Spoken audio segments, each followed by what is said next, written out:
शहर के mining office के समीप रुद्रनगर में 16वीं बार 7 दिवसीय श्री श्री 1008 महारुद्र यज्ञ किया जा रहा है, जिसकी तैयारी जोरों पर है।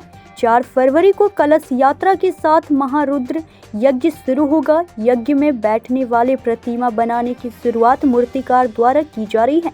यज्ञ समिति के सदस्यों द्वारा यज्ञ मंडप तैयार किया जा रहा है। समिति के अध्यक्ष मुकेश सिंह ने बताया कि महारुद्र यज्ञ की शुरुआत 2006 से हुई थी, किसी कारणवश 5 साल के लिए स्थगित था।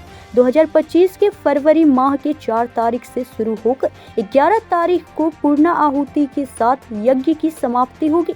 आचार्य पंडित संतोष तिवारी द्वारा बताया गया कि पाकुड़ के अलावे झारखंड और बिहार के पुरोहित यज्ञ में पधारेंगे। ये महारुद्र सेवा समिति का आयोजन होने वाला सर, उसके ऊपर कुछ बोलिए। क्या कैसा कार्यक्रम है, क्या है, नहीं है, कब है? जी, ये यज्ञ सर जूना अखाड़ा के महंत महाराज जी श्री गोकुलदास जी महाराज के द्वारा चयनित भूमि पर यह मंडप बना है और उन्होंने 2000 ईस्वी में ही ध्वज स्थापन की थी, पर पहला यज्ञ हम लोग 2006 में करा पाए यहाँ। उसके उपरांत पंचवर्ष उपरांत पुनः 2011 में द्वितीय यज्ञ हुआ और उसके बाद प्रत्येक वर्ष यहाँ पर कमेटी के द्वारा निर्णय लिया गया कि अब इसको प्रत्येक वर्ष ही कराया जाए इस धार्मिक आयोजन को।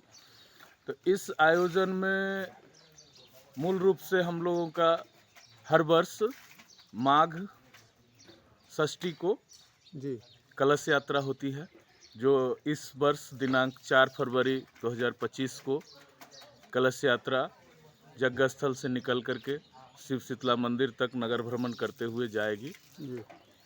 सुहागिन माता बहन द्वारा कलश यात्रा में कलश ढोया जाता है और शिव शीतला मंदिर के चंद्रकूप से जल भरकर पुनः यज्ञ स्थल लौटेंगी सभी माताएं। और ये कब से ये यज्ञ जो कलश स्थापन का है सर, वो कब शुरू होगा? तो वही हम बता रहे हैं सर कि 4 तारीख को कलश यात्रा के बाद पुनः यहाँ मंडप पर आने के उपरांत कलशों को मंडप पर व्यवस्थित रूप से रख दिया जाएगा और 4 तारीख को ही दोपहर 2 बजे जमुई से रामधुन संकीर्तन करने के लिए कलाकार गण आ रहे हैं और 4 तारीख को ही अखंड रामधुन संकीर्तन प्रारंभ कर दी जाएगी, जिसकी पूर्णाहुति यज्ञ के साथ ही दिनांक 11 फरवरी को होगी। अगले दिवस 5 फरवरी को सुबह 9 बजे से भूमि पूजन, प्रायश्चित प्राशन, पंचगव्य प्राशन, प्रायश्चित पूजन, ब्राह्मण वरण, गणेश पूजन इत्यादि करने के उपरांत दिन के 11 बजे लगभग हम लोग मंडप प्रवेश करेंगे। मंडप प्रवेश के उपरांत वेदियों का पूजन होगा, स्तंभों का पूजन होगा, मूर्तियों का प्राण प्रतिष्ठा और पूजन होगा। उसके उपरांत संध्या काल माने दोपहर में विराम होगा। पुनः 2 बजे से पूजन पठन शुरू होगा, जो संध्या 6 बजे आरती के साथ यज्ञ को प्रथम दिवस का विराम दिया जाएगा। उसके उपरांत यहाँ पर चूँकि ये बंगला कल्चर का इलाका है, तो हम लोगों ने सैंतिया से पूजा मंडल जी को इस बार आमंत्रित किया है और वो भगवान श्री कृष्ण भगवान का जो बंगला का पॉपुलर लीला संकीर्तन होता है, रास के साथ रास भी करेंगी वो, माने 6:30 बजे से 10 बजे तक का समय उनका रहेगा और अखंड तो चलता ही रहेगा। साथ ही साथ यहाँ पर दिन में भी भंडारा और रात में भी भंडारा का व्यवस्था सामान्य यात्री के लिए, सामान्य लोगों के लिए, जन के लिए भी है। महाप्रसाद का भी व्यवस्था है। प्रति दिवस संध्या 7 बजे से महाप्रसाद वितरण किया जाएगा और अग्नि प्रवेश का शुभ मुहूर्त दिनांक 6 तारीख को है तो 6 तारीख को फिर प्रोग्राम है हम लोग का, सुबह 9 बजे से ही प्रारंभ कर दिया जाएगा। और 9 बजे सुबह गणपति पूजन, वेदियों के पूजन के उपरांत अग्नि मंथन द्वारा अग्नि नारायण को प्रकट करके हमारे पांचों कुंडों में, ये पंचकुंडीय महायज्ञ हो रहा है, तो पांचों कुंडों में अग्नि नारायण की प्रतिष्ठा करके शुक्ल यजुर्वेद के मंत्रों द्वारा स्वाहाकार आहुति प्रारंभ हो जाएगी, हवन प्रारंभ हो जाएगा, जो कि पुनः माने दोपहर में फलाहार के लिए विद्वानों के, वैदिक विद्वानों के फलाहार के लिए यज्ञ को विराम दिया जाएगा, अल्प विराम।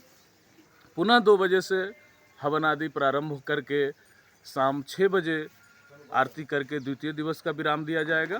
और फिर 6:30 बजे से लीला कीर्तन होगा, 7 बजे से महाप्रसाद वितरण प्रारंभ होगा। और ऐसा ही प्रतिदिन होते हुए दिनांक 11 फरवरी को शाम लगभग 4 बजे यज्ञ सह राम धुन संकीर्तन का पूर्णाहुति कर दिया जाएगा। अच्छा सर, बाबा इसमें एक बात बताइए, यहाँ पे जो मूर्तियाँ वगैरह बन रही हैं वो किस हेतु बन रही हैं? ये जैसे ये मूर्तियाँ हम लोग देख रहे हैं। जी, मूर्तियों का प्राण प्रतिष्ठा करके इनका पूजन, चूँकि सभी यात्री तो मंडप पर ये कर नहीं पाते हैं, सभी भक्त लोग, क्योंकि मंडप पर सभी के लिए ओपन नहीं है, तो उनके श्रद्धा को पूर्ति के लिए जो यहाँ आते हैं, परिक्रमा करते हैं, मूर्तियों का पूजन करती हैं माताएं, तो उनको आत्मिक शांति होता है कि हम वहाँ गए और पूजन पठन किए। और शोभा की भी वस्तु है, और हम लोग तो साकार ब्रह्म में विश्वास भी करते हैं। जी, तो ये यात्रियों के लिए भी है और मूर्तियों का पूजन प्रतिदिन होता है। और ये तैयारियां वगैरह चल रही है आपकी? नहीं जी, अभी यज्ञ की तैयारी चल रही है। आप इस यज्ञ जो कार्यक्रम हो रहा है उसमें क्या हैं आप? जी, हम इस यज्ञ के अध्यक्ष हैं, मुकेश सिंह। धन्यवाद। पाकुड़ से सुदीप कुमार त्रिवेदी की रिपोर्ट।